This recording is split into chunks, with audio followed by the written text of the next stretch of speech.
हे WhatsApp guys, कैसे हैं आप सभी लोग। और आज के इस वीडियो में हम लोग बात करेंगे रैम की लेटेंसी के बारे में कि ये लेटेंसी क्या होती है और ये क्यों है बड़ी इम्पॉर्टेंट।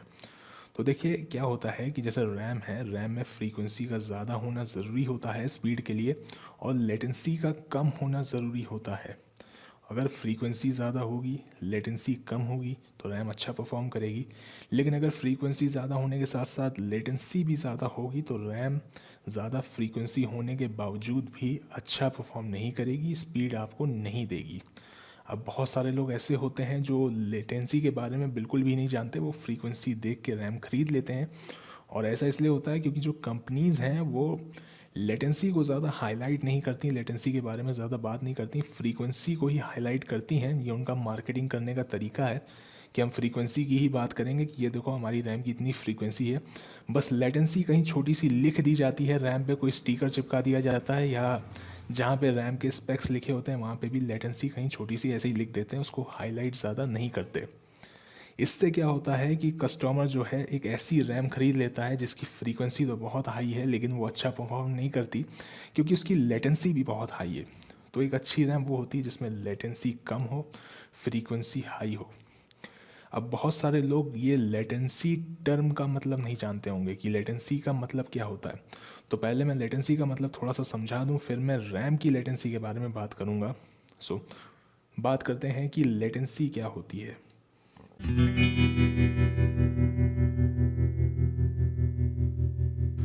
तो लेटेंसी क्या होती है, ये आप कुछ ऐसे समझ लीजिए कि हम किसी काम को शुरू कर रहे हैं तो शुरू करने में जो समय लग रहा है हमारा, वो हमारी लेटेंसी हो सकती है।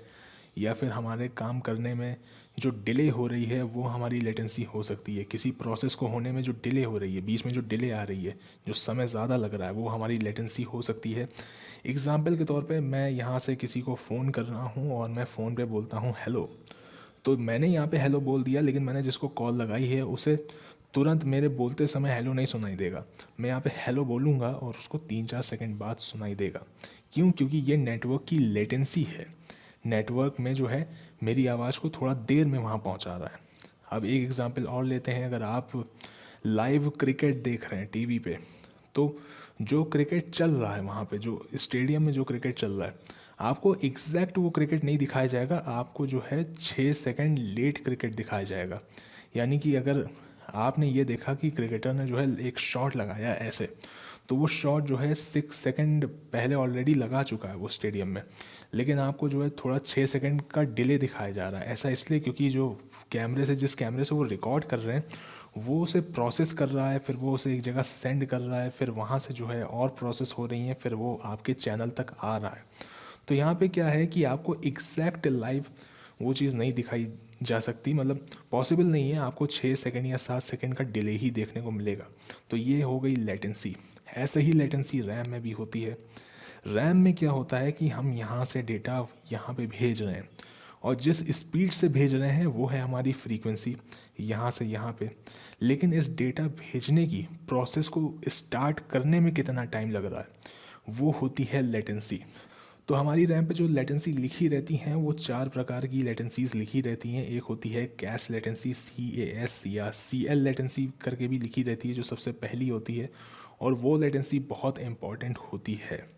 उसके बाद लिखी रहती है TRCD लेटेंसी या रैश टू कैश लेटेंसी भी उसको कहते हैं, और उसको row address to column address delay latency भी कहते हैं, तो वो लिखी रहती है। उसके बाद आती है TRP लेटेंसी यानी कि रो प्रीचार्ज टाइम लेटेंसी। उसके बाद आती है TRAS लेटेंसी यानी कि रो एक्टिव टाइम लेटेंसी। 4 लेटेंसीज लिखी रहती हैं। तो एक एक करके सबके बारे में बात करते हैं। तो सबसे पहले बात करते हैं CL लेटेंसी या फिर आप कह लीजिए CAS कैश लेटेंसी के बारे में।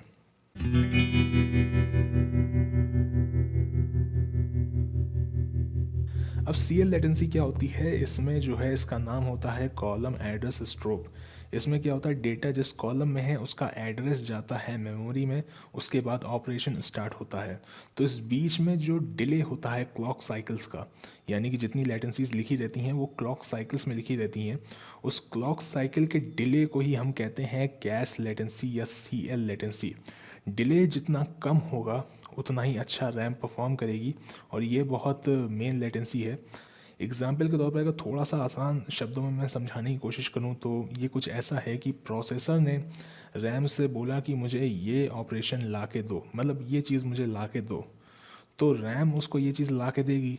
कितनी तेज़ी से ला के दे रही है ये फ्रीक्वेंसी पे डिपेंड करता है, लेकिन उस ला के देने की प्रोसेस को शुरू करने में कितना टाइम लग रहा है, यानी कि वो ऑपरेशन कितनी देर में हो रहा है ला के देने वाला, ये लेटेंसी पे डिपेंड करता है। लेटेंसी जितनी कम होगी ये वाली CL लेटेंसी, रैम उतना ही ज़्यादा बेटर परफॉर्म करेगी।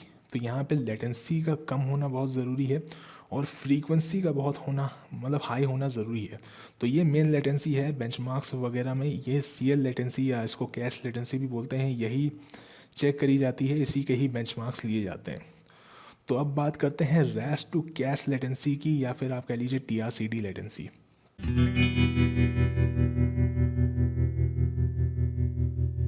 तो जैसा कि मैंने बताया था कि डेटा कॉलम में होता है, तो आप इमेजिन करिए कि बहुत सारे कॉलम बने हैं। कैसे इमेजिन करना है, अगर आपने स्प्रेडशीट देखी है एक्सेल की, तो आप ये सोच लीजिए कि यहाँ पे वही बनी हुई है। अब यहाँ इस कॉलम में एक डेटा है, अब हम इस डेटा को डायरेक्ट ऐसे नहीं एक्सेस कर सकते। तो रैश टू कैश में क्या होता है, रैश टू कैश बोलते हैं इसको, यानी कि row address to column address delay. इसमें क्या होता है कि हम डेटा को डायरेक्ट एक्सेस कर नहीं सकते। पहले रैम में क्या होता है, एक रो सेलेक्ट करनी पड़ती है इसको एक्सेस करने के लिए। तो ये मान लीजिए यहाँ पे डेटा है, तो इस रो पे आना पड़ेगा, फिर इस कॉलम पे आना पड़ेगा। तो रो से कॉलम में जाते जाते जो बीच में जो क्लॉक साइकिल्स का जो डिले आता है, इसको कहते हैं row address to column address delay, यानी कि रैश टू कैश। और TRCD करके भी ये रैम पे लिखा रहता है, वैसे लिखा नहीं रहता, नंबर ही लिखे रहते हैं। सेकंड पोजीशन पे ये जो लेटेंसी है ये लिखी रहती है रैम की, तो ये यही होती है।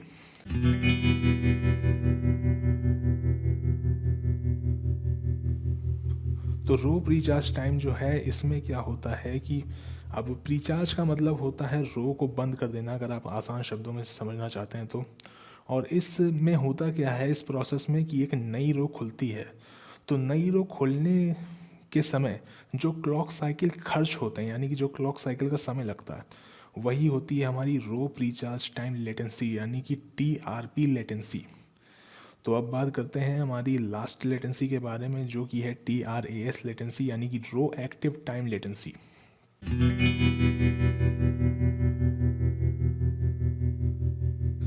तो रो एक्टिव टाइम लेटेंसी जो है, नाम से ही समझ में आ रहा है, रो एक्टिव टाइम यानी कि रो के खुले रहने का समय, यानी कि वो समय, वो क्लॉक साइकिल्स जिसके बीच में डेटा रीड भी हो जाता है, राइट भी हो जाता है, और प्रोसेस जो है कंप्लीट हो जाती है, मतलब कंप्लीट हो जाती है।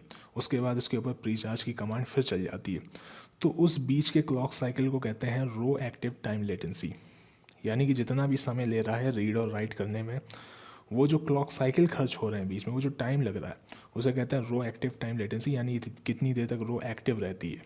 तो हमारी CL लेटेंसी हो गई, और रैश टू कैश लेटेंसी हो गई, TRP लेटेंसी हो गई, TRAS लेटेंसी भी हो गई, और यही थी लेटेंसी।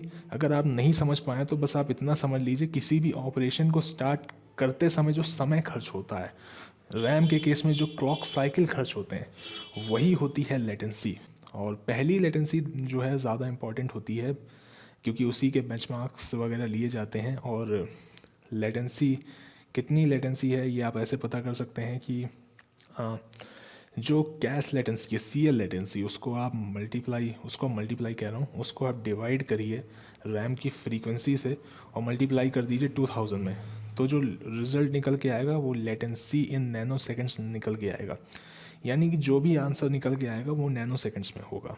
सो आई होप ये वीडियो आपको पसंद आया होगा। अगर वीडियो पसंद आया तो आप इस वीडियो को लाइक कर सकते हैं, चैनल को सब्सक्राइब कर सकते हैं, और बेल आइकन को भी प्रेस कर सकते हैं, ताकि फ्यूचर में आपको मेरे वीडियोस के अपडेट्स मिलते रहें। फिलहाल के लिए इस वीडियो में इतना ही, मैं आपसे नेक्स्ट वीडियो में मिलूंगा, तब तक के लिए बाय बाय।